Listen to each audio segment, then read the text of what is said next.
Man, I'm tired of being right.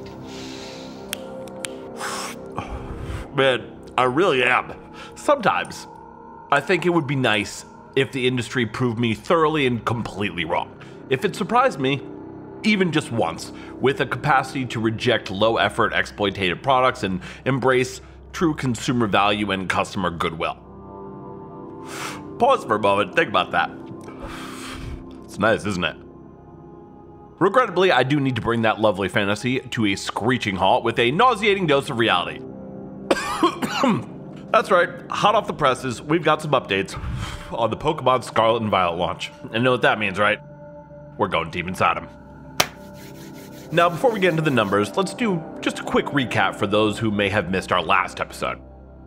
As you're probably aware, fan-favorite franchise and capitalism juggernaut Pokemon saw the newest entries in the long-running series by Game Freak released last week, and let's just say it did not go well. It did not go well for fans. Anyway, Scarlet and Violet were almost immediately met by widespread and justified outrage and ridicule as it became increasingly clear that they were made by a team of toddlers in a slave labor camp run by your 8th grade C++ teacher. Filled with all manner of glitches, performance issues, and amateur-level bugs, Scarlet and Violet looked more like a perverse bastard offspring of Mark Zuckerberg's failed metaverse from some hell that time forgot, rather than games from a beloved franchise worth over $15 billion. To say fans were justifiably furious and disappointed would be a colossal understatement. They have every right to be. Now, I've been told that under that mountain of garbage, also known as minimum viable product, there is actually a pretty fun game there, but seeing as most people don't have the patience or inclination for self-flagellation required to dig through all that, the game's user score has been sitting at a comfortable grand total of 3. So, in our last episode, we had this discussion regarding that woefully inadequate release date of the games that centered around one of the core positions of this channel. Fun does not make enough money anymore. As we know, the criteria by which corpos and customers judge games have been brutally divorced for quite some time. Customers and fans view a game solely as an entertainment product, so our critique is based on how much we are entertained. How much fun do we have? Corpos, on the other hand, rate the relative success of a big-budget AAA game the same way they'd rate the success of any other product, on only one single prime metric: profit. When all the numbers are run, how much money did it make them? That's the only thing they care about. The enjoyment of customers is no longer part of the equation and has not been for a long, long time.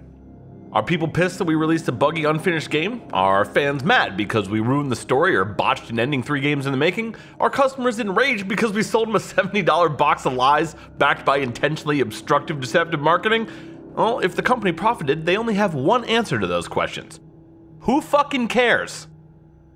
If you understand this perception and analysis of the industry, then you know it stands to reason that a developer is only going to spend the bare minimum required to make a profit on their product. It's just good business.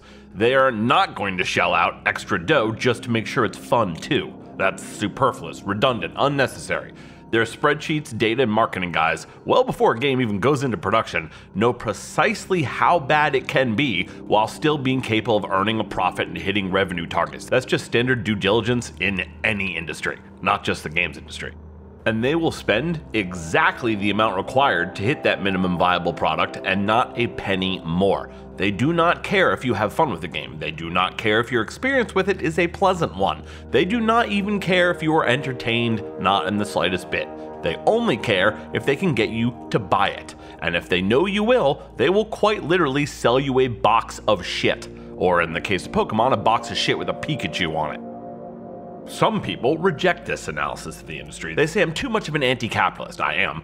And that I just don't get it. Sometimes developers mess up, they say. Sometimes the billion-dollar company just couldn't afford to make the game good. Sometimes they just didn't have the resources to do proper Q&A. Sometimes they simply need to pay the CEO 350 times what they pay their QA and dev guys. Sometimes mistakes just happen and there's nothing that can be done. These billion-dollar companies don't run everything according to strict profit and loss metrics and intensive multi-million-dollar data science analysts. No, they're just super passionate suits trying to make you fun games because they care so much about you and the positive experiences that they can provide to their customers. They wouldn't dare intentionally put out broken, bootleg, perversely embryonic games that barely function. I mean, if they did that, they wouldn't make any money.